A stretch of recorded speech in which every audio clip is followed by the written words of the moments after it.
Hey there, folks. Welcome to episode 18 of A Pebble in a Pond podcast. Now, I'm not going to lie, this will be the fourth time that I've tried recording this podcast. And I'll make a video and put it on TikTok to explain this there as well, but I wanted to make sure that everybody that didn't hear it there heard it here. The reason for the delay and the reason for this episode taking me longer than I normally would is kind of a complex one. And we're going to get into it a little bit more deeply because it became really something that I had to talk about. But for now, let me say this. The episode was done in time and was being uploaded.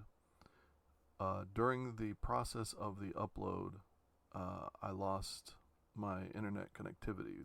They're laying fiber in my area, and so for whatever reason, it just happened that at that time our internet went down. It was down for, I don't know, probably four or 5 hours, and it was overnight. So I had started the upload and had planned on finishing it up and doing the final touches in the morning. So I had started it, internet went out, and when I came back to try to load it again, there had been some sort of corruption of the file. So me being who I am, I hadn't made a backup. I hadn't really thought about it because I've never had a problem with it. So I I lost the entire episode, and it was pretty demoralizing because the past few episodes before that I had been pretty late by a few days to get the episode out, and this one I had made a concerted effort to get out on time, and I had just missed the mark because of technical issues essentially.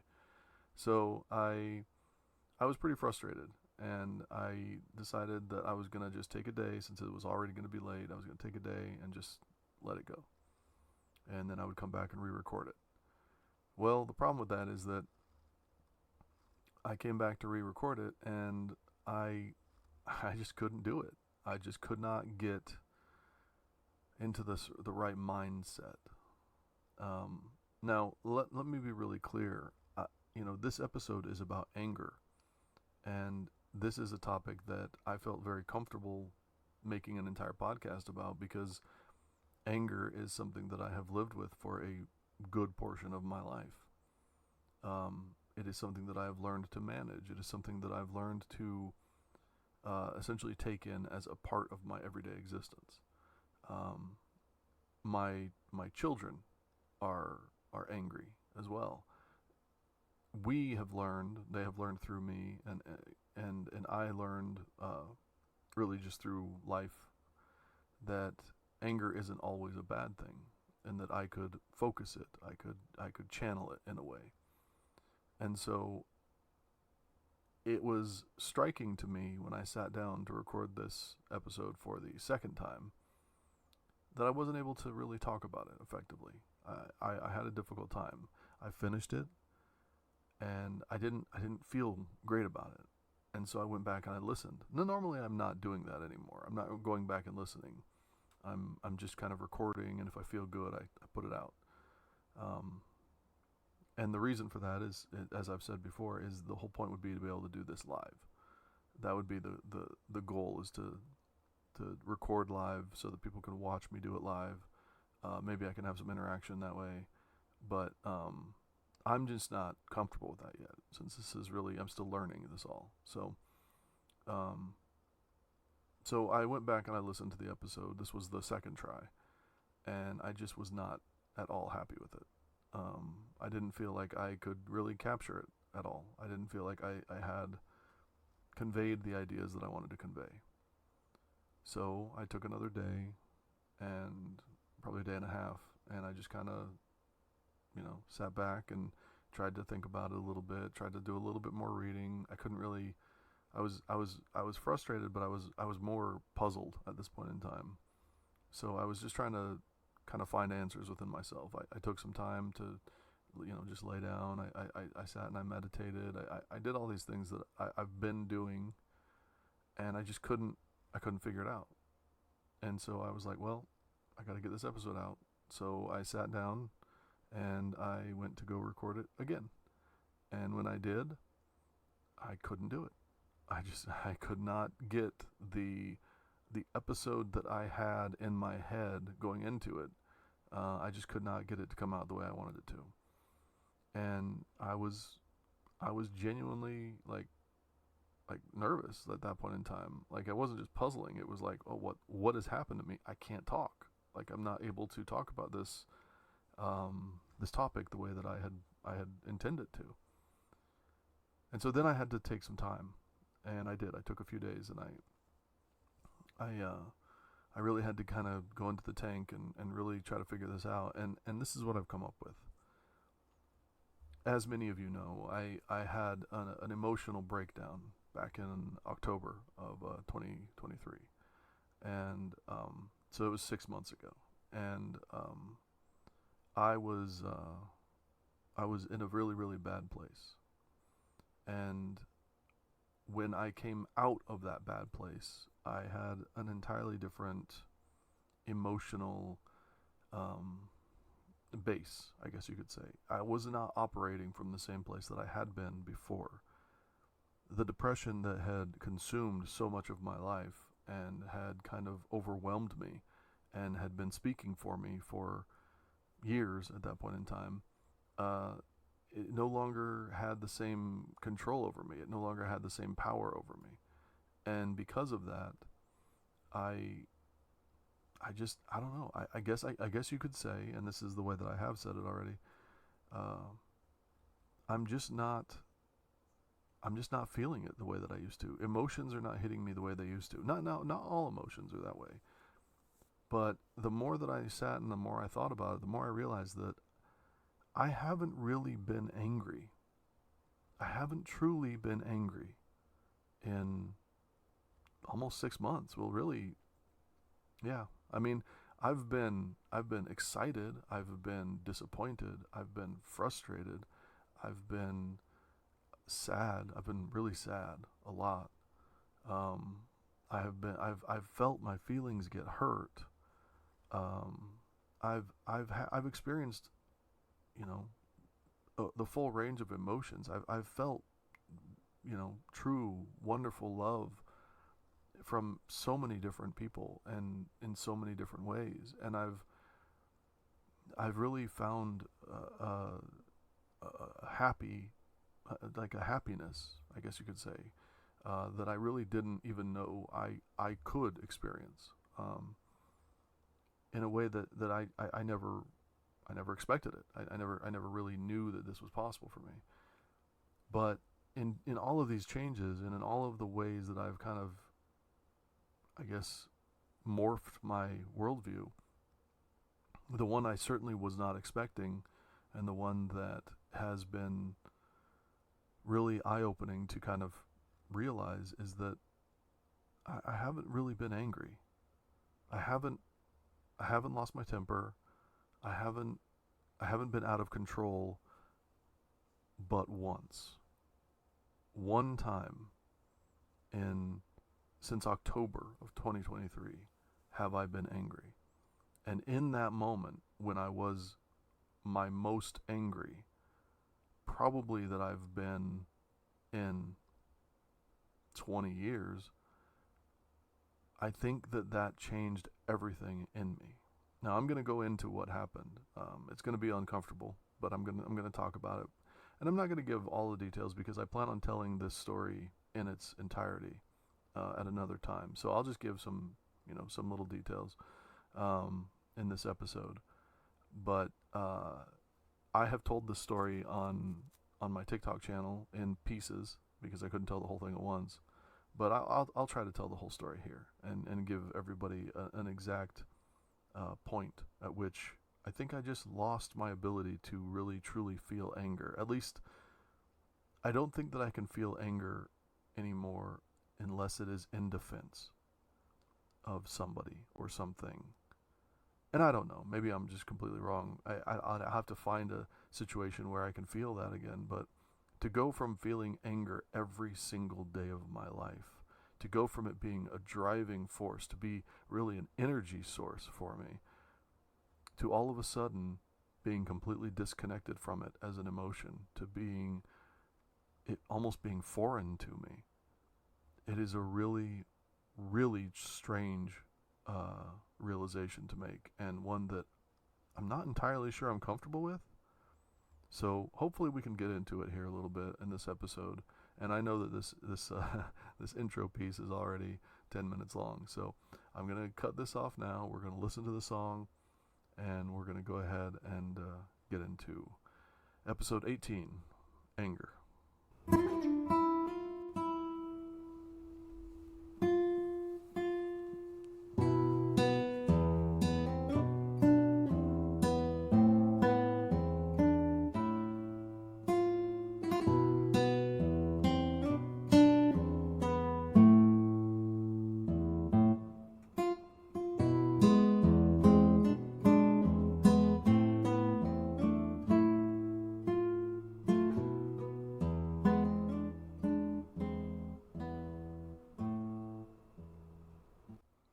So, anger. That's it's a pretty easy one, right? Like, everybody pretty much knows what it is. I don't need to describe it or go into it too deeply, right? Everybody's able to reach their own. No? Okay. Well, the dictionary definition of anger is a strong feeling of displeasure and usually of antagonism. It could also mean a threatening or violent appearance or state. Strong feeling of displeasure. I think this is one of those times where the dictionary definition of something just falls so drastically short of the actual feeling that it's almost maddening. It almost makes you angry to read the dictionary definition of anger. Because those of us that know anger, that feel anger, that, for the lack of a better word, kind of have lived in anger, we know that it is way more than just a strong feeling of displeasure, right? Like, we understand. It can be all-encompassing. It can be overwhelming. It can take control of every aspect of you, emotionally, mentally, and even physically in the worst case scenarios. So it's important that we understand just how powerful of a force this is. There are emotions that humans have that some would call prime emotions. Now, this is not necessarily something that is thrown around too often, but this is something that I've read a little bit about, and I'm finding that I kind of tend to believe it. There are certain emotions. Love, obviously, is a prime emotion. Anger, in my opinion, is a prime emotion. These are the emotions that can, for lack of a better word, drive you entirely. These are the emotions that can literally nudge all of the other emotions that you may feel out of the way and just take over your body, take over your mind, take over everything for you. Now, what's interesting about that is, and this is a great lead-in to when I do an episode on love. Love is really one of two positive emotions, but there are multiple negative emotions. Jealousy is a big one. Jealousy can corrupt you quickly. Anger. That's the jealousy and anger. Now, some people would say, well, jealousy leads to anger, but jealousy leads to a lot more than just anger. It's a prime emotion. There is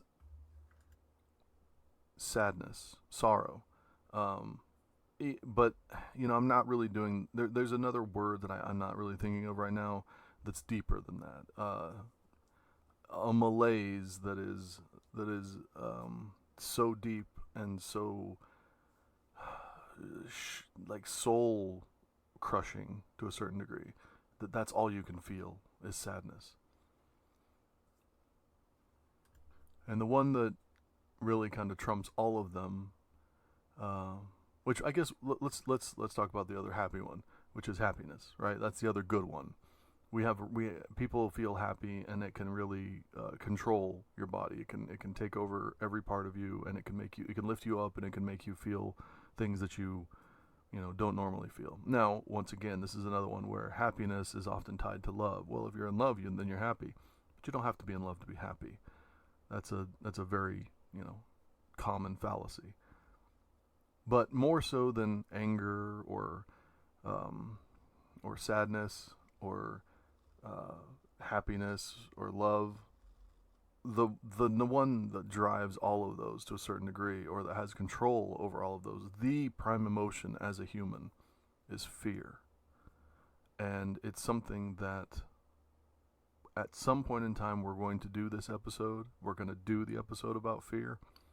And when we do, I think that many of you are going to come out of that episode, and with what I have to say about it, feeling better than you did going into it.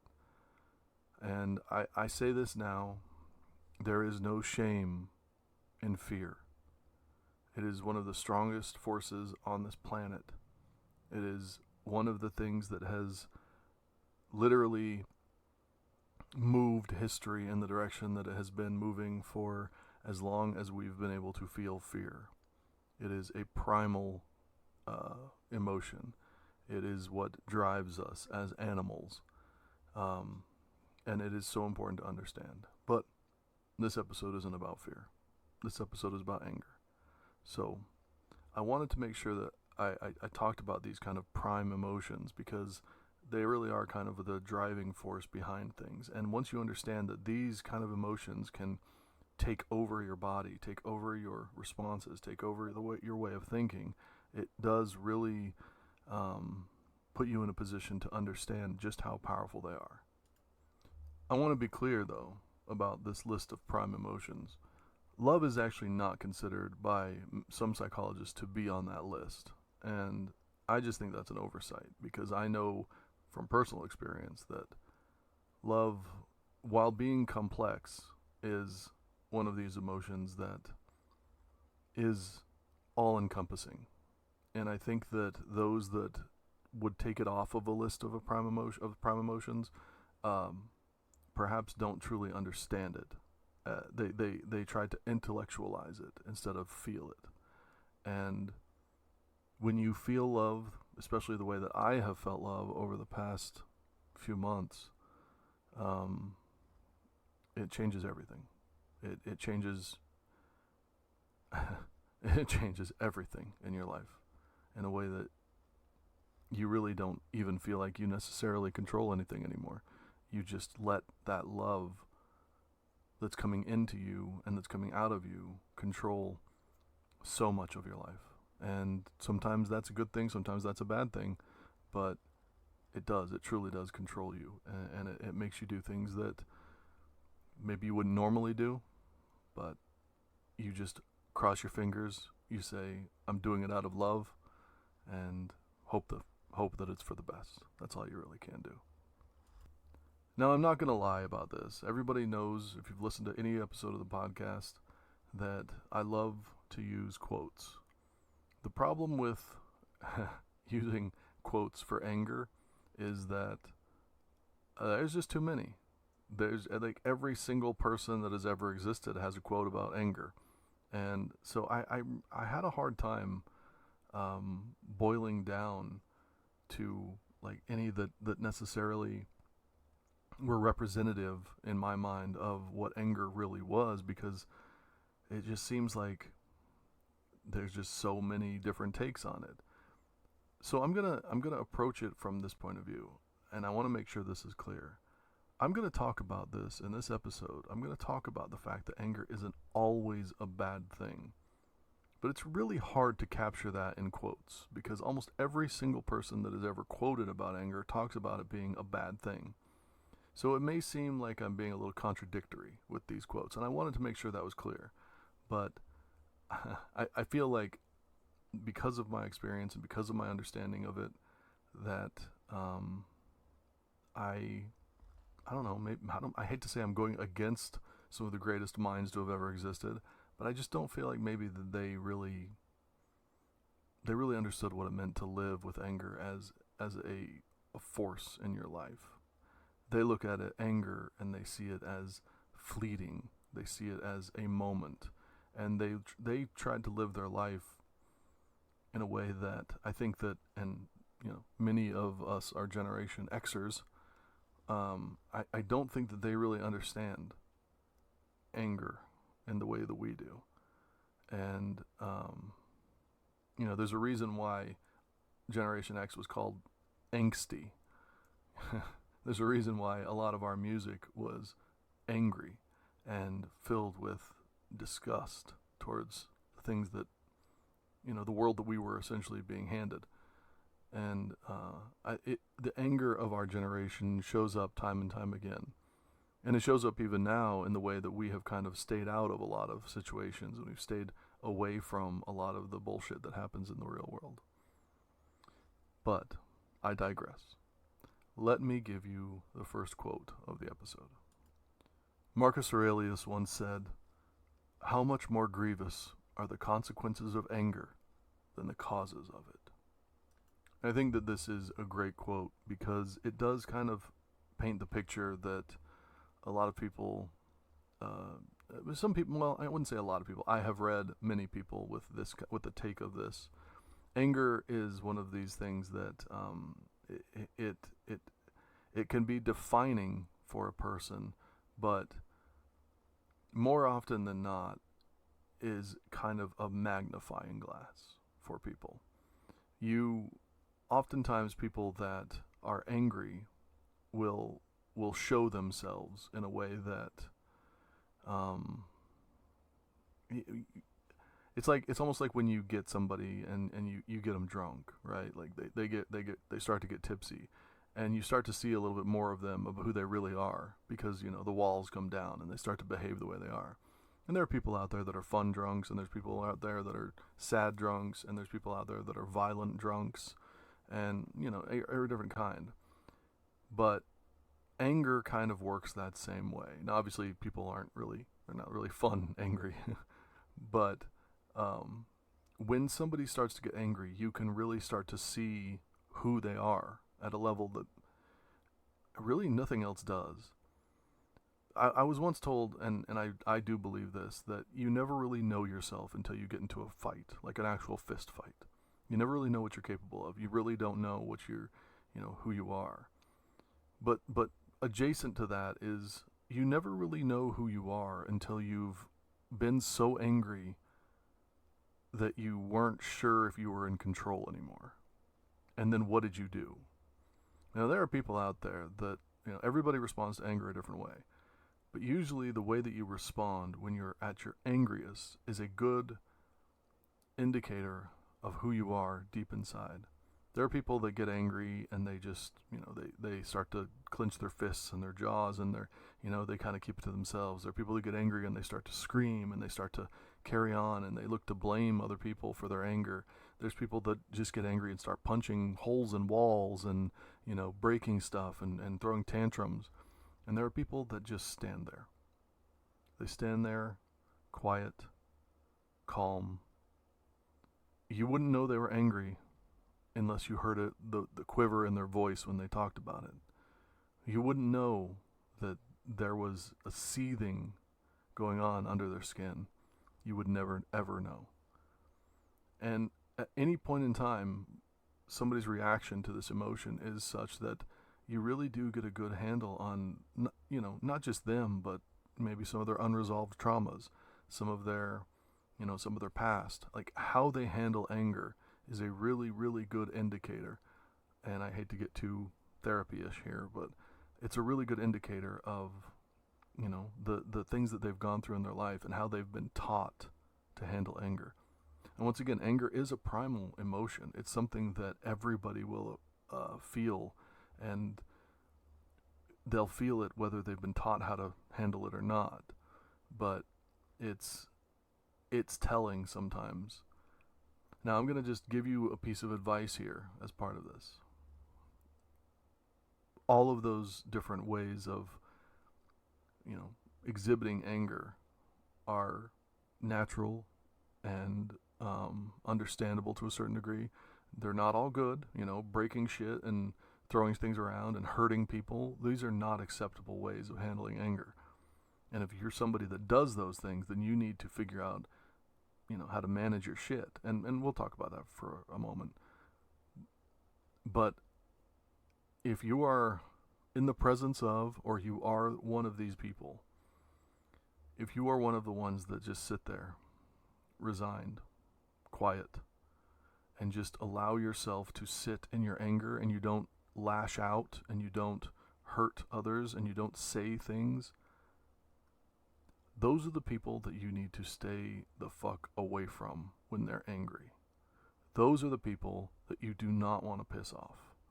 Those are the people that are the most dangerous. And I don't mean that in like a, they're some sort of psycho killer type thing. I mean that in these are the people who will process the emotion, but does not let that emotion control them. There are times when I am in this mindset. It doesn't happen as often as I would like. And really, honestly, it hasn't happened. I'm not in that mindset anymore. But for a good portion of my life, that's how I was. I would just be so angry all the time, and people would kind of pick up on it, but it wasn't, you'd have to know me to know how angry I really was. A lot of people would never know, because I had the ability to kind of smile through my anger. I had the ability to kind of, make people believe that I wasn't angry. But the people that knew me, they knew. And they knew not to fuck with me. They knew that, at any point in time, that quiet, reserved, kind of constantly bubbling anger could explode. They knew that I was a powder keg, and they understood to tread lightly. And that's why I say, you need to be wary of these folks, because as somebody who's been one of those folks, we are not handling our anger in the best way. It seems like we are. It seems like we're just, we're good, but we are not. we are not good, and it is not productive, and it is not necessarily the best way to do it. Anger is something that needs to be released in a healthy way. It's an emotion that comes, and it needs to have a way of getting out of you. And if you just stuff it down, or if you just let it boil, that pressure that builds up, that stress that builds up, it will explode. And you're going to hurt somebody, you're going to hurt something, you're going to hurt yourself, you're going to make horrible, horrible life decisions while you're angry. And it's so important to remember that. So when Marcus Aurelius says, how much more grievous are the consequences of anger than the causes of it, that's what he's talking about. The cause of your anger is almost never as bad as what you are going to do when you're angry. The damage you cause, the things you say, sometimes they can't be taken back. Sometimes you won't be able to fix it. So it's really important to understand that. When you let your anger control you, when you let your anger be the driving force in your life, you will regret it. You will live with regret. And we already have an episode on regret, so you can go back and listen to that. So moving on, we're going to go right into another quote. And this is maybe one of the more famous quotes on anger. It's one that I've read over and over and over again. It's one that I've been seeing my entire life. And this is a quote by Aristotle, rightfully so. He said, "Anybody can become angry. That is easy. But to be angry with the right person, to the right degree, at the right time, and for the right purpose, and in the right way, that is not within everybody's power and is not easy." Now, the reason I wanted to use that quote is because I'm going to sit here and I'm going to tell you about this story of mine of the last time I was angry. And I kind of failed the Aristotle test. I'm not going to lie to you. So let me get into it. And I want to preface this by saying there is much, much more to this story. As I said in the intro piece, there's much, much more. I'm just giving a snippet of it. I will give a little bit of context here. just so that it's easier to understand. But for the just for now, I'm going to leave it a little. I'm not going to fill in all the blanks. Let's put it that way. We're going to stay a little ambiguous. So, as I said, in October, I had a situation where I had reached the end. I was done. I was ready to check out. I was ready to shuffle off this mortal coil. And the reason for that sudden and steep decline into ultimate depression and really, to a certain degree, a level of madness came from I guess you could say, some revelations that I had attained from somebody who was very important to me. This is a friend that I've talked about over and over again on TikTok. Most people that follow me on TikTok don't even want to hear about her anymore because I've talked so much about her. This is someone who, at this point in time, is really no longer in my life. I still try to reach out to her. I still try to get her to talk to me. It does not work, but I make the attempt. The reason I make the attempt is because in the past, we were in a relationship of sorts for 16 years. And this October moment was a situation where I had found out that she had been lying to me about many, many, many things for about 15 of those 16 years. And it broke me. It broke me because this is someone who was, as close to me and as important to me as it can get. And somebody who I relied on and I believed in and I trusted with so much of my life. Someone that I genuinely, truly cared for very deeply. And to know that they were capable of that kind of deception and those kind of lies hurt me in a way that really very few people ever can or could have. And I'm somebody who's been in multiple fights and multiple scrapes and multiple situations where people have wanted genuinely to hurt me. So it's kind of funny that the person that I care the most about is the one that does the most damage. Well, at any rate, that was in October, and that was kind of the end of our amicable friendship, you could say. Through most of November, basically leading up until Thanksgiving, her and I would have a few other meetings with each other to try to work things out, to try to understand how things had happened. And in that, some things had come to light, and there were some things said, some pretty hurtful things. But at the end of the day, really, I think it was November 22nd. I'm not entirely sure of the date, but I think it was because I think Thanksgiving was the 24th, so it could be the 23rd. I'm not sure. Anyway, it was the day before.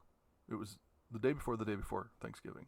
Her and I had gone for a long walk, and we had talked about the idea of giving ourselves this extended period of time where we would make a genuine attempt at reconciliation and understanding, not necessarily to bring our friendship back together or whatever our relationship was, but in an attempt to really kind of give ourselves time to unravel the lives that we had built together, because we had been together for 16 years, and this was more than just your average everyday friendship.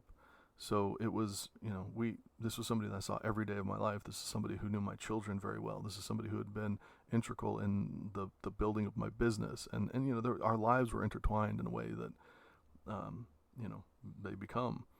And so it was going to take time for that kind of unravel. There were a lot of financial concerns. There was a lot in play.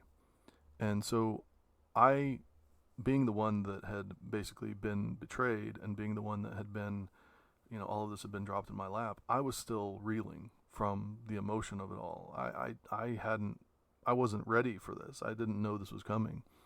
And she had basically dropped it all in my lap and then said, that's it. We're done. We're not doing anything. We're not friends anymore. And I she basically, for lack of a better word, she broke up with me. And so I was dealing with both of those things at once. And recognizing that and understanding that I was going to have to go through this betrayal trauma while at the same time dealing with not having this person in my life anymore, I basically appealed to her sense of decency, I guess, which I don't know, maybe that was not the best way to go about it, but we went for this walk, and I put forward the idea that we give each other 3 months. We don't have to, talk all the time or anything like that, but we try to see each other, we try to spend time together, we try to give each other time, and with as much compassion and grace and love that we can conjure, we would try to give each other this time to be, to unpair, to break each other apart in a less hurtful way, so that as we moved into our lives, into our next phase of our lives, I should say, we could do it wishing each other well and having, that warmth that you'd like to have in your heart for somebody that you'd spent so much of your time with, so much of your life with. I was idealistic, and I was hoping that idealism would be enough. She wasn't excited about the idea, but after talking and her saying some things that were wholly devastating to me, truly, which I won't go into that right now, we drove back, and I was getting ready to get out of the car, and she said, "Okay, 3 months. We'll agree on 3 months." And I said, "Okay." So, understanding that the idea was, for those 3 months, we weren't going to lie to each other, we weren't going to deceive each other, we were going to do everything we could to keep everything above the table. I went into the next day feeling pretty good, feeling like we had reached an understanding. So the next day comes, and she is at work or whatever, and I'm doing stuff around the house to get ready for Thanksgiving, and we had texted a few times throughout the day, and after the day was over, it was almost, I want to say, 1:30 in the morning. She is texting me to say she's going home and that she's had a really bad day. Well, one of the things that we had discussed in that walk the day before was how I had neglected to be there for her when she needed me many times, and she had been very upset by that. And so, seeing this as an opportunity to kind of show that, things could be different if there was communication, I said, "Okay, well, you've had a bad day. Do you mind if I stop by?" Now, my intention was to go. She was going to knock on the door. I was going to knock on the door. She was going to open it. I was just going to give her a hug, tell her it was okay, ask her if she needed anything, maybe sit down, talk for a few minutes if she wanted, have a drink, whatever. I don't drink alcohol, but, sit down, have a soda or some water, and just sit and talk for a few minutes, and then let her go to bed. That was my intention. Have it be a 20-minute visit, just to show her my support and show her that I cared. But she said, okay. She said, "Yeah, come on over." So when I got there, I knocked on the door, but I didn't knock too loudly because she has 2 dogs, and every time I knock, they alert her. So I just kind of tapped on the door. But when I did that, the dogs didn't respond, so I kind of leaned in a little bit, and I heard her on the phone, and she was talking to someone. Now, this is important. She had told me that she wasn't in a relationship with anyone. She had told me that she was going to take some time to herself. She had lied to me, and now here I am standing outside of her house, hearing her on the phone with a man, and the man says, or he says something. I hear his voice. I couldn't make it out. And then she says, "Yeah, he's on his way over. I don't know what he wants." And then I hear, whatever his voice is, and she's like, "Yeah, no, yeah." And then he says, "Do you need me to come over?" And at that point in time, the person that I was quickly being replaced by a sheer being of anger. Yeah, so the first thing I thought was, "Yeah, come on over." And that's when I realized I was really starting to get angry. So the conversation goes on, and what was said doesn't matter at that point in time, at least not for this story. But I was angry. So I knock again. The dogs hear me. They start to bark. She's like, "I gotta go." He's like, "Okay, let me know how it ends when he leaves." And she comes to the door, and she immediately knew. She knew immediately. She looked in my face, and she knew immediately that I had overheard it. And her face turned white, and she, her demeanor completely changed. Her shoulders dropped. She knew that the jig was up. She knew that she couldn't lie to me. She was caught in this lie. So we go and we sit at her kitchen table, and come to find out that she was in a relationship with a man that had a girlfriend. My friend had entered into the relationship knowing that this man had a girlfriend and had done it anyway. And the girl obviously had no idea that this was happening behind her back. And I was so disappointed. I was so disappointed in somebody that I cared that much about, that I looked at as being such a good person, making that decision. And what's interesting about this is that this was the second time she had done this with a different guy, but the second time in these years, and I had just recently found out about the other one. So she had been in this is twice that she had been in a relationship with someone. She had entered into a physical relationship with someone knowing that they had a significant other, knowing that they were, that she was going to hurt a woman or a girl, whatever, with her actions if it was found out. And if it wasn't found out, she was empowering and enabling this shitty behavior from these men. She was allowing herself to be used in that way. And I was just so taken aback, and I was so angry and so hurt by this moment of really just seeing her for her absolute worst, seeing who she was at her absolute worst, and something that I hadn't seen. I had never really believed her capable of something like that. And so in that moment, and this is me being as honest as I can be here, my one true thought wasn't about my feelings. It wasn't about me at all. I just couldn't get over the fact that she would do this to this girl. That this girlfriend, this man, whoever he was, he was having a sexual, physical relationship with someone, side pieces as they call them. They had entered into this knowing that he had a girlfriend. Like, he knew it, and she knew it, and nobody thought about this poor girl. Nobody cared about her. And that was when I lost my temper. That was when my true anger hit the ceiling.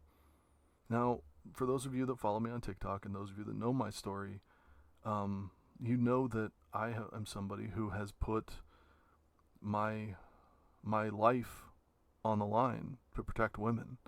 It's something that I've done my whole life. I've always protected women. I have never, ever been somebody who would ever hurt somebody physically, not a woman at least.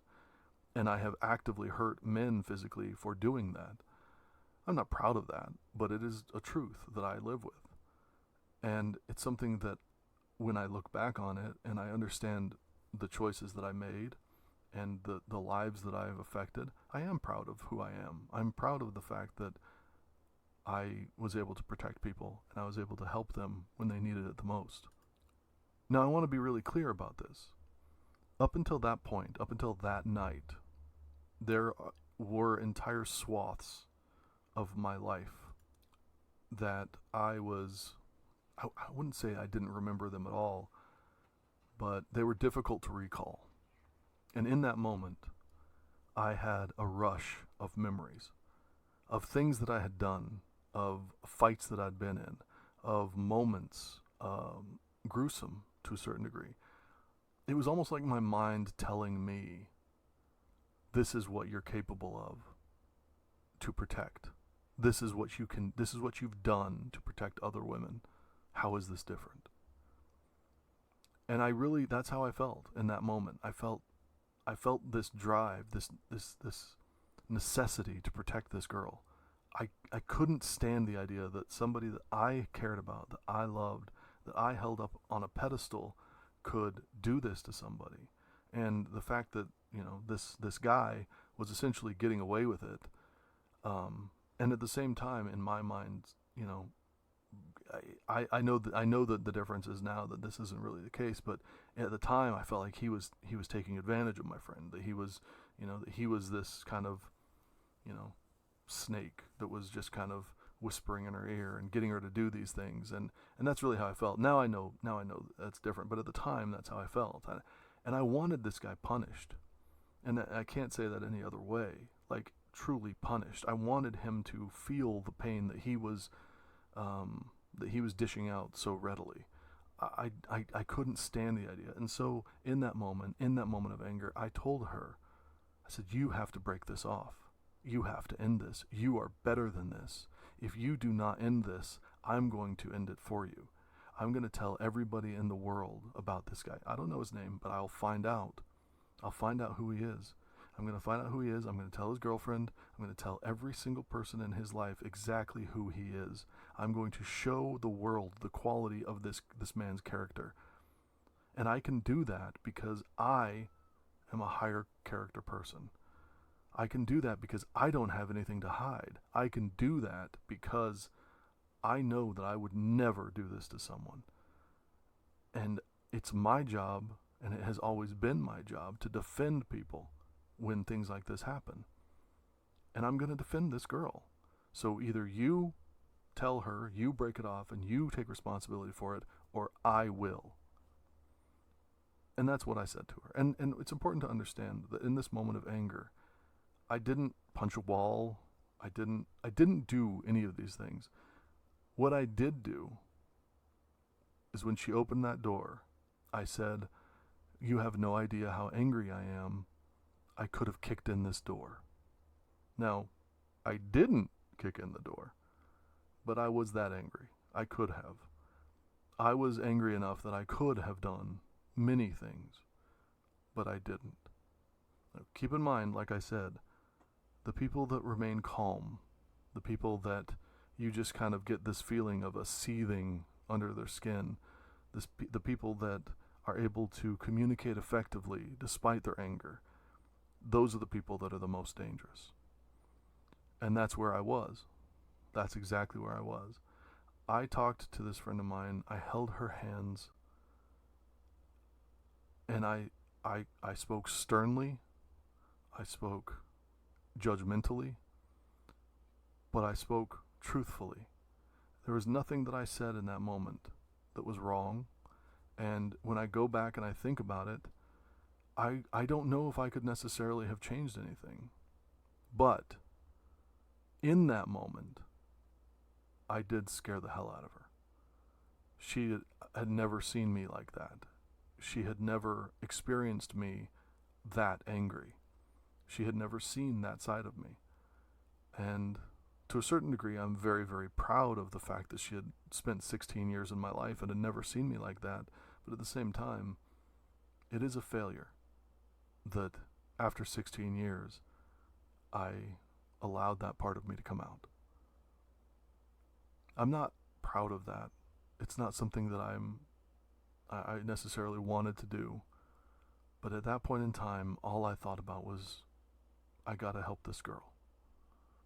Now, the postscript to that is I never found out who this man was because I didn't feel safe having that information. I didn't do the things that I said I was going to do in my empty threats to her because she told me that she was going to handle it and that she was going to work through it. But in the time since then, this friend of mine has used that moment as ammunition to say that, I'm not safe to be around, and I'm not, her real friends wouldn't force her to do these things, and her real friends would have stood behind her while she did this with this guy, I guess, which just tells me that her real friends really suck. But more important is I did scare her, and she'll never hear this. She doesn't listen to these podcasts.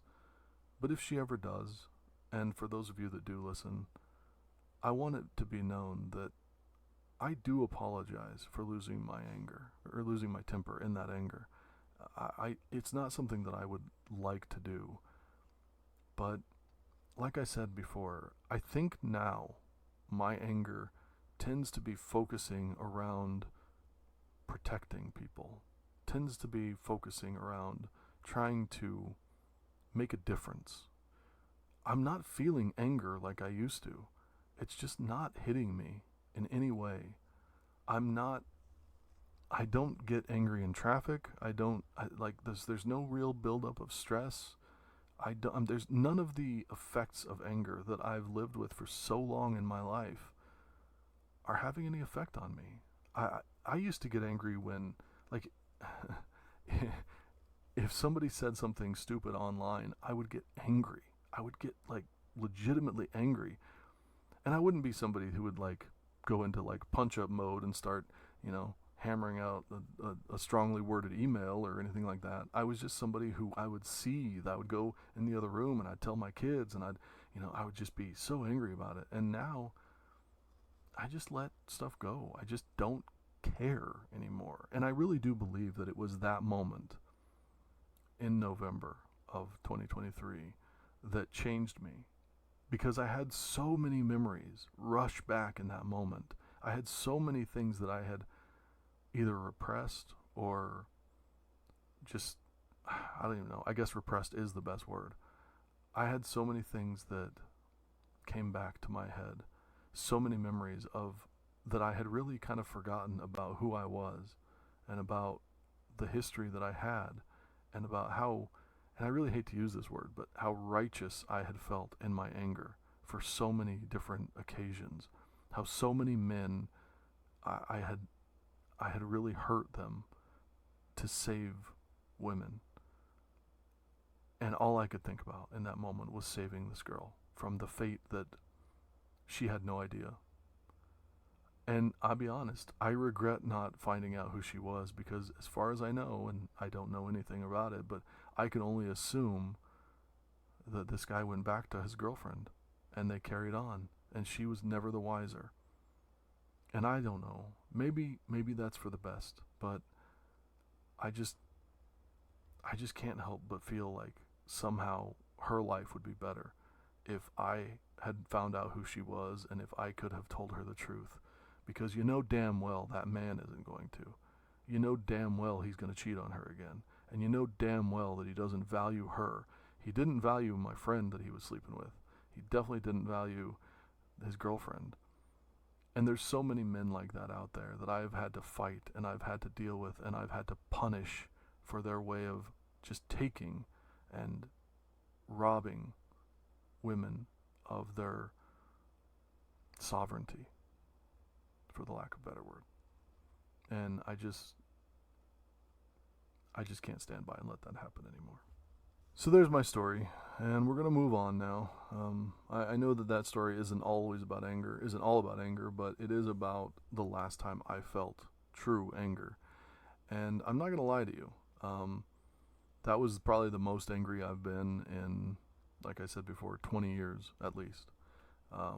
So I felt like it was an important thing to discuss, because in an episode about anger, I can't think of anything that made me more angry than that moment. So I'm going to go into a next quote, and I want to talk about this quote a little bit because it bothers me a little bit. And this is a quote by Joel Osteen. Now, I'm not a Joel Osteen hater, but I would say that I disagree with a lot of what Joel Osteen has said. And this is one that I'm going to nitpick on a little bit. He said, "Every day we have plenty of opportunities to get angry, stressed, or offended. But what you're doing when you indulge these negative emotions is giving something outside of yourself power over your happiness. You can choose to not let little things upset you." Okay, I'll give you a second. Think about what I just said there. Think about that quote. And then I want you to just, if you've listened to my podcast or you've listened to the TikToks, I want you to just imagine what I would say about this. I'll give you a second. What do you think? Anything? Okay. I'm gonna break it down for you. Every day we have plenty of opportunities to get angry, stressed, and offended. Yes, absolutely, that's true. We absolutely do. What you are doing when you indulge in these negative emotions is giving something outside of yourself power over your happiness. To a certain degree, yes, I agree with that. A lot of these emotions come from outside stressors, outside situations, outside things. So when you give in to those negative thoughts, those negative emotions, yes, you are certainly giving those things power over you. This next part, you can choose to not let little things upset you. No, you can't. No, you can't. No, you can choose how you respond to those little things, but you cannot choose whether or not these things upset you. Now, all of us have different things that upset us, right? When somebody chews ice, I want to bludgeon them with a Stilson wrench. Now, a lot of people out there chew ice. Those are not the same thing, right? Like I can choose. Sure, I could choose to not have a violent reaction to people destroying their teeth with ice cubes, but I also it's gonna annoy me. I'm gonna get angry. I'm gonna have that response, right? Like I'm gonna feel it. I can control the fact that I don't grab something and hit them across the face with it. Yes, I can control that. But the fact that it bothers me, the fact that the sound itself makes me want to curl up in a ball and not even move for like a half hour after I hear it, that there's nothing, I can't control that. I can't control that it's coming in and that I respond and that I feel it the way I do.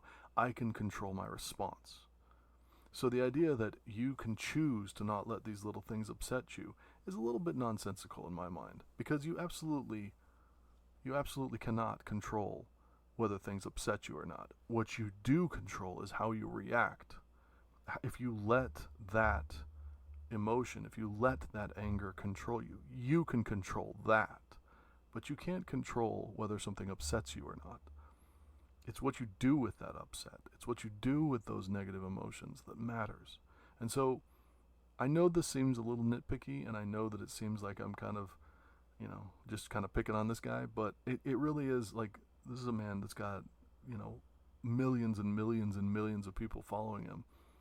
And to say something like that really does kind of, like, what, is everybody supposed to be this like superhuman robot? Like where they just don't let things, like all of a sudden you get to control the stimuli that comes into your senses? That's not really how it works. But it does lead to this next part of the episode. How do you control those emotions? How do you allow yourself? How do you give yourself that control? How do you learn to do that? Now, those of you that listen to the podcast know that every episode I try to give something like this. If the topic gives the opportunity for me to teach some methods or some ideas on how to bolster or control certain things, then that's what I'm going to do. And so I'm going to do that here, but I want you to understand before I do that once again, I'm in a position now in my life where I'm not really feeling anger the way that I used to. So all I can do is speak to the way that I used to handle it, the way that I used to manage it. Now, there's a lot of different things. You can go, obviously anger management is something that is a very, very, very popular topic. It's something that, every therapist will go into. Every person will look at anger issues and all the,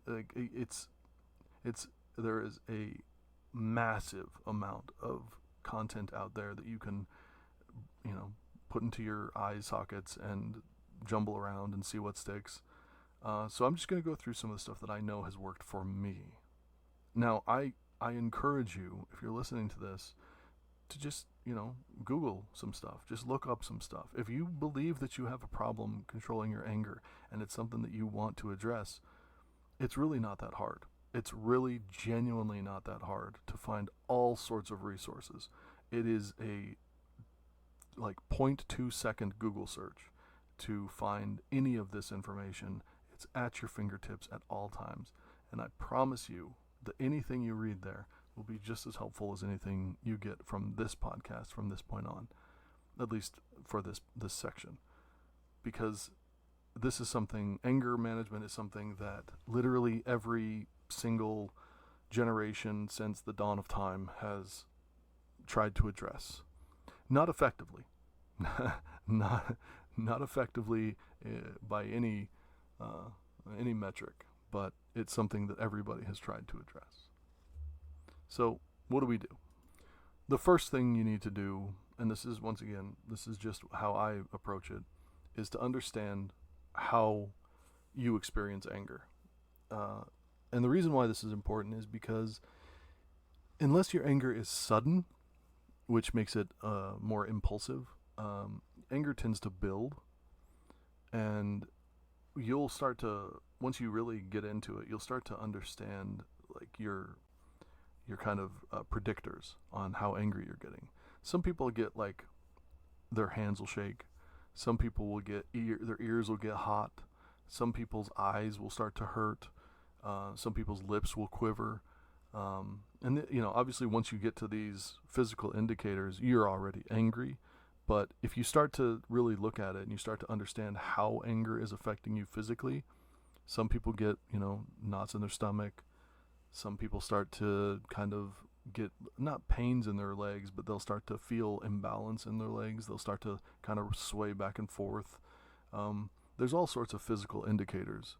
And another good reason to look at this, and this is kind of an aside here, but another good reason to look at this is it's really important to be able to read this on other people as well. Now, as somebody who kind of specialized for a long time in reading other people's emotional states and trying to manipulate those states, as somebody who was playing games and things like that and needing to know, reading whether or not people were frustrated or angry, especially angry, was very, very important for me. As things turned against somebody and as they started to understand that they weren't in a winning position, if I understood that they, were angry about it, I could then play off of that. And so it became really important for me to start to study some of the different tells that people had about their emotional state. And so it's really important when you think about it from that point of view to understand that, if you understand these kind of things, like I said, like, the way that people blink, their lips quivering, the way that they maybe sneer a little bit, the lines in their foreheads will start to become, some people get a really big vein in their forehead that'll start to protrude. All of these different things, the color, especially color around the ear is very common, are indicators that people are starting to get stressed, they're starting to get angry, they're starting to get whatever it may be. So once you start to be able to key in and understand those things in yourself, as well as maybe even learn how to see them in others, you can start to communicate a little bit more effectively. Or if you just are walking down the street and you see those things on somebody, especially like, you see a guy walking down the street holding a gun and his ears are bright red, he's probably pretty angry and to stay away from him. Just saying. So what do you do? How do you approach it? What do you do from that point on?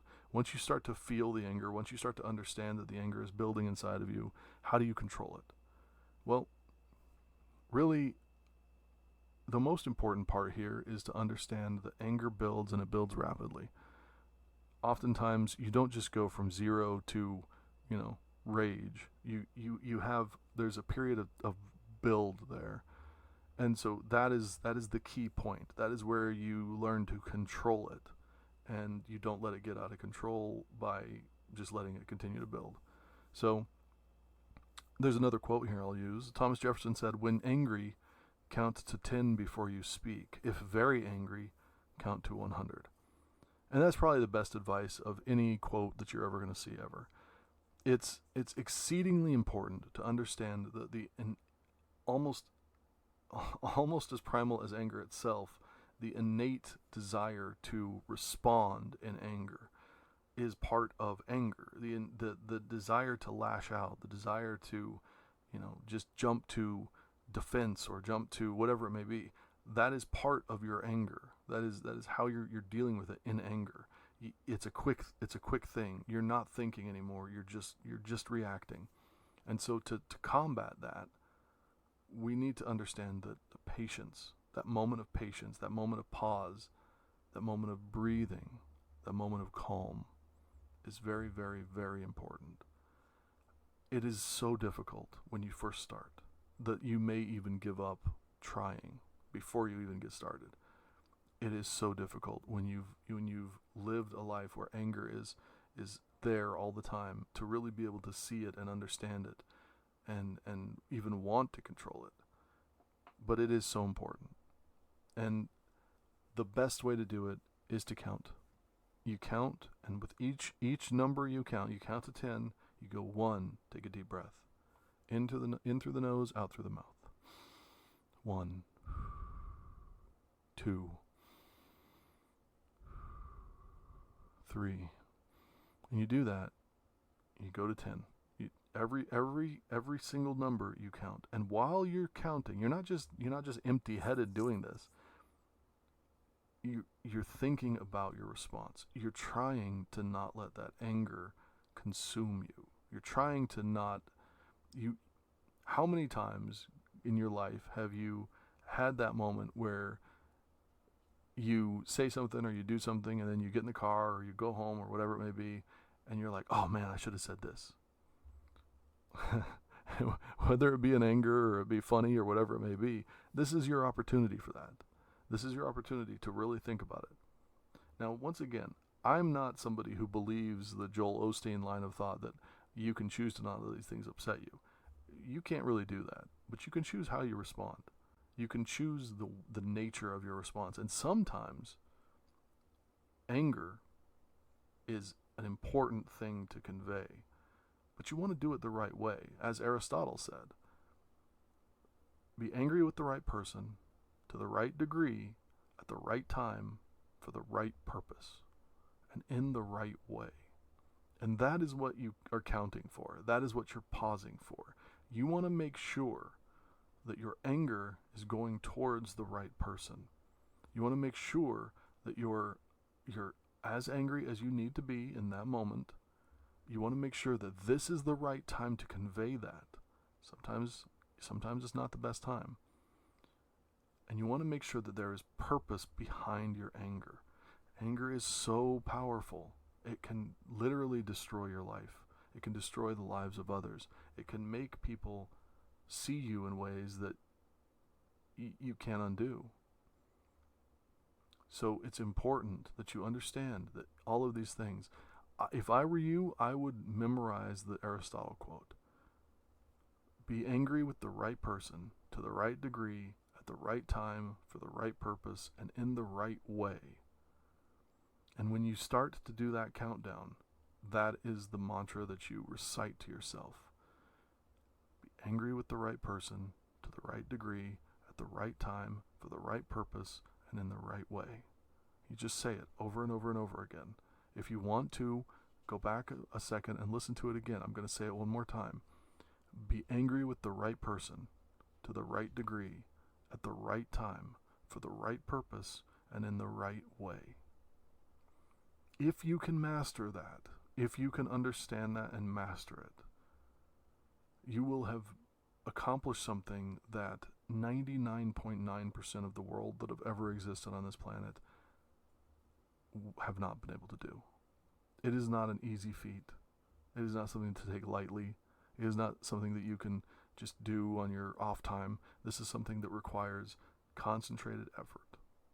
But if you do it, it changes everything. Now, am I a perfect example of this? No. But I can tell you this, and the reason why I told you this story, and the reason why I'm sharing this quote over and over again, this is the reason.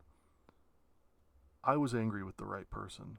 Could I have been angry with more people? Yes. I was angry to the right degree, and I was angry at the right time. And I was angry for the right purpose. But I wasn't angry in the right way. And that is why I caused damage to my friendship, or at that point in time, whatever it was. I caused damage to a relationship that I cared about and that I wanted to try to find a way through, because I wasn't angry in the right way. I was threatening, and I was judgmental, and I was I was speaking from a place of not just anger, but of hurt. So I was not angry in the right way, but I was angry to the right degree and with the right person and at the right time and with the right purpose. I know that I was, and so I don't regret it, but I also know that I could have done it better. And so it's important to understand as you start to try to really control your anger and start to have a grasp of it, this moment that you give yourself to recite this quote, to count to 10, to breathe, to understand that whatever you do after you're done with this 10-second count is going to last forever. One of the great moments in my life was when I was still very, very young, and this was formative for me. I don't remember the name of the family. I don't remember the name of the friends that I had. They were just other kids that I went to school with. This is when I lived in Utah. I went over to one of my friends' houses, and I remember vividly there being a giant hole in the wall right by the front door. And I asked him, like, what happened to your wall? And he said, oh, my brother punched it. And I remember in that moment thinking, why? Why would you do that? And it wasn't until many years later when I was watching the movie Goodfellas for the first time that I had somebody echo my sentiment. Because there's a scene where Karen, Henry Hill's wife in the movie, says, she's talking about how FBI agents or cops would come to the house of all the different mob wives, and that some of the other mob wives would spit on their own floor, spit at the cops on their own floor. And she's like, why would you do that? Why would you spit on your own floor? That just made no sense to me. And that moment when I first heard that, I thought, somebody gets me. There you go. There's my representation. Because why? What could ever make you that angry that you attack an innocent wall? I've never in my life ever, and I have been so angry. I have been so angry that I have literally put people in hospitals before. All of them deserved it, and all of them I'm fine with. But I have never ever attacked a wall. And so I bring this up because, like I said, that moment after you breathe, whatever you do, whatever action you take, whatever words you say, those are going to live forever from that point on. You don't want to be the guy that when people walk into the house or they walk wherever and they go, oh, what happened here? You don't want to be the guy that somebody says, oh, so-and-so hit the wall. Nobody wants to be that guy. Control that shit. This is the point. Control your anger. If I have to shame you into it, then that's what I'll do. So I'm gonna touch on a few more things. I know I'm kind of running long here, so we're gonna touch on a few more things. And this is more for, I want to make it clear, the breathing exercises, and this is for the moment, the situation, whatever it may be, in a moment where you start to feel that anger and you need to calm yourself down. But like I said, I've lived a life where I was angry every day. I woke up angry. I never stopped being angry. And so you have to, for those of you out there that kind of live in that world, that really do understand that, there are ways to mitigate and to diminish your anger a little bit, to kind of make it easier to carry that load. One of the best ways, and this is something that I've done for years now, is exercise. Now I'm not somebody that goes to the gym all the time and things like that, but I do play basketball. I try to play basketball at least once a week, and in that I'll find a good release from anger. I don't get angry when I'm playing basketball, but that exercise, getting out, getting the heart going, some blood pumping, that is a great way to diminish exercise. If you go to the gym, this is true. People that go to the gym, unless they're really roided up kind of guys, they don't tend to have a lot of anger. Now, once again, there is a certain like subsection of men that they go to the gym because they're angry. They leave the gym angry. They're just always angry. But there are a lot of people out there that, when you're feeling angry, you go get on a treadmill, you go lift some weights, you go do whatever, and it's going to help make you feel better. All of the hormones that kick in will help reduce cortisol levels. It'll help in general you deal with and manage your anger. That's probably one of the best, I guess you could say, long-term fixes. But, and this is really, really hard for me to give this advice because I know I'm being a bit of a hypocrite here. One of the things that you can do that will help mitigate your anger is when you go into a situation, and this, like I said, this is kind of hard for me. When you go into a situation where you feel slighted, where you feel disrespected, where you feel like somebody's actively hurting you, first of all, try to let go of the grudge that you feel towards them. Try to when you go into this thought exercise, try to let go of who they are for just a second while you do it. Think of what the situation is. This person did this, you reacted this way. This person reacted this way, so now, whatever it may be. However this has set up a situation where now you're angry. Try to stick to yourself. Don't think about them as much, and think about yourself. Put yourself first. And when I say that, that sounds. It's not really the way that I would like to say it. What I would like to say, the way I'd like to say it, I think, is think of in phrases that start with I. Don't say you. Don't say we. Say I. And what you want to find there is accountability. You want to find a reason. Now, oftentimes, and this goes to the right time, right purpose type thing in the Aristotle quote. A lot of times we get angry and we start to project. We start to kind of point to other people. We start to say, "Oh, you did this to me. You did that. And we often don't look at what we did. We don't really understand what we did. Now, in the example that I gave earlier in my life, there wasn't much that I could have done there. It wasn't about me. Now, what I could have done is that I could have not shown up. I could have said, "You know what? She has disrespected me. She has treated me this way. She has been a bad person to me. I don't need to show up for her. I'm done with her." I could have left. I could have not shown up. I could have not been part of her life anymore. And that would have been, by some people's account, taking my own power, being stronger. That would have been me being accountable for myself. But I'm just not that kind of person. I wanted to show up. I wanted to be there for her. I wanted to be somebody that she could rely on. I wanted to be somebody that was strong for her. And so I did put myself in that position.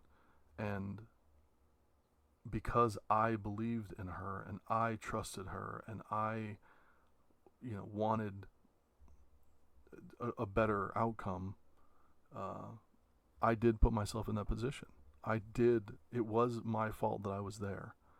And unfortunately, one of the problems with this line of thinking is, in situations like this, it really is just one person was being kind of shitty and the other person was trying to be, not really the good guy, but was trying to be kind and compassionate. And then one person took advantage of that. So it's really difficult for me to sit here and say, I did this. I have to take responsibility for it. I have to take accountability for it. Because at the end of the day, I was doing what I felt was right. I felt like I was trying to give somebody understanding, compassion, kindness, and love. And so it's hard for me to take that and say, well, I did it, and that'll help me diminish the anger. But there are a lot of situations where that does come in handy, where sometimes if you look at, I didn't have to say it like this. I could have responded this way. I could have, to understand how tensions have been raised, to understand how emotions have gotten high, and imagine and really understand how you got to this point. That's almost as important as anything else, is understanding how you got to the point that you're at. If you understand it and you can really take a step back, and like I said, you do this kind of understanding, you're breathing, you're taking a moment to recite the quote in your head, you really can control the outcome in a way that most people that allow their anger to just, they just respond in anger, they allow their anger to control them, they can't do that. And that gives you a leg up. That gives you the opportunity to do the right thing and to be a better person and to make a difference in this world. And that's what we're here to do. And so as I move into the end of this episode, that's what I want to focus on. Like I said, I'm not here to give you the playbook on how to control your anger, because each person's anger is their own demon that they have to conquer. It is easy to find resources. It is easy to understand. It is a powerful, powerful emotion.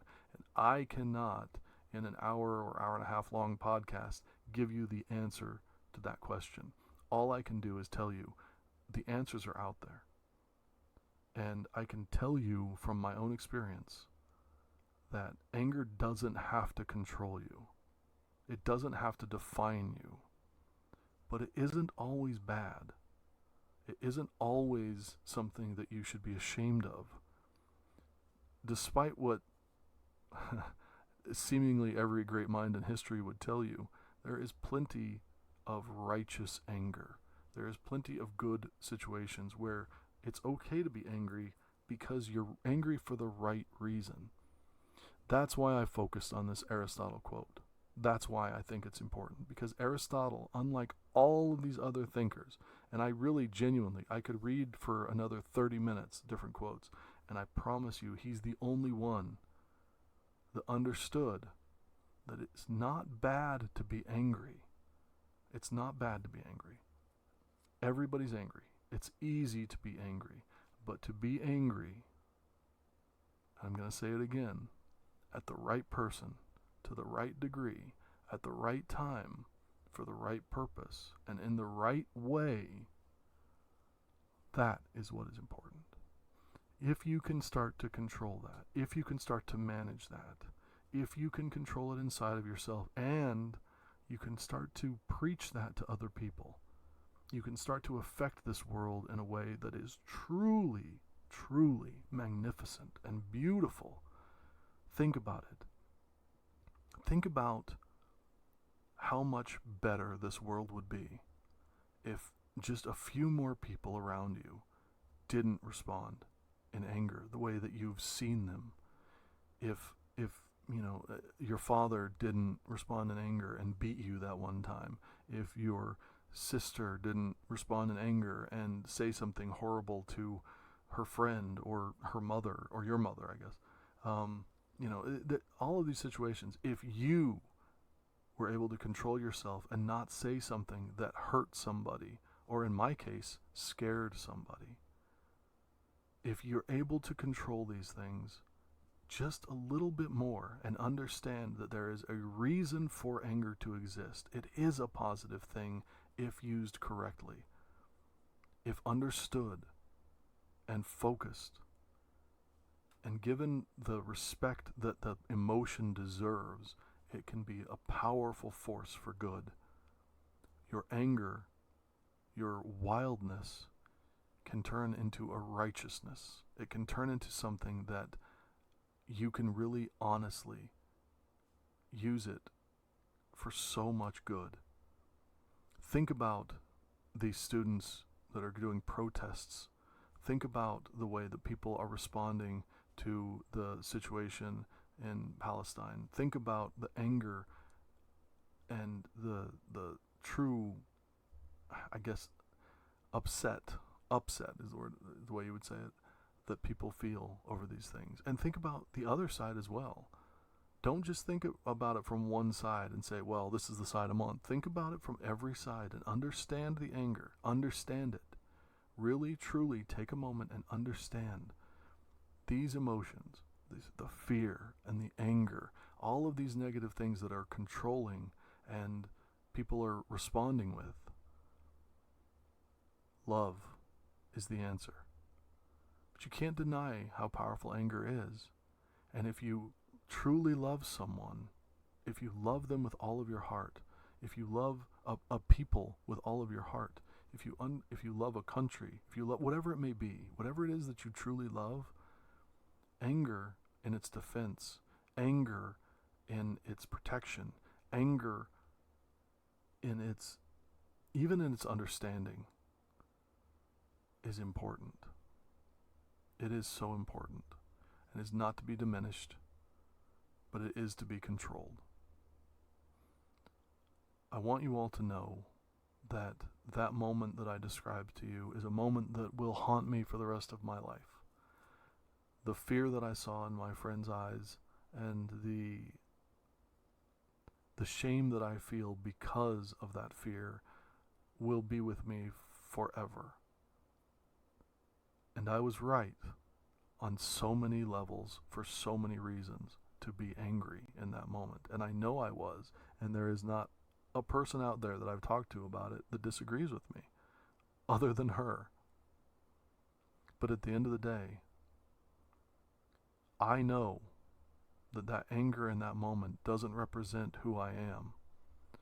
I think that anybody that hears me, that hears my voice here, and hears my voice through TikTok, and understands me as an individual, knows that that moment of anger, no matter how scary I was, is not representative of who I am right now and who I am in this world and what I want to bring into this world. I use that, even though it's uncomfortable to tell the story, I use that as an example because it's so important to understand that no matter how much love you have, no matter how well-intentioned you are, no matter how you may be the good guy in the story, we still fall prey.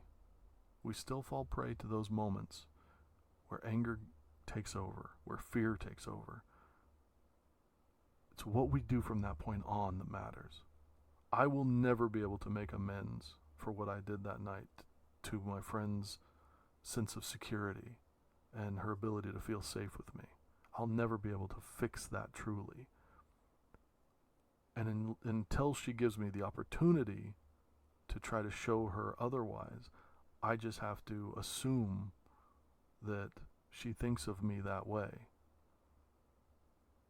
But that's her fear. Her fear is a response to my anger.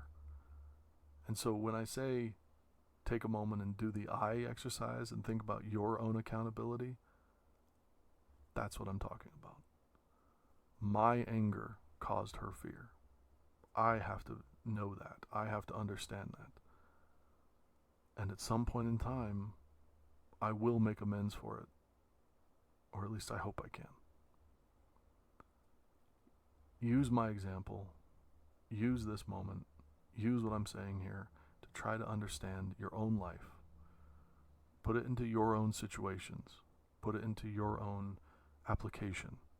And understand that anger is powerful and will change your life for the worse or for the best, if you allow it to, if you can harness it, if you can control it, if you can use the energy that you get from it.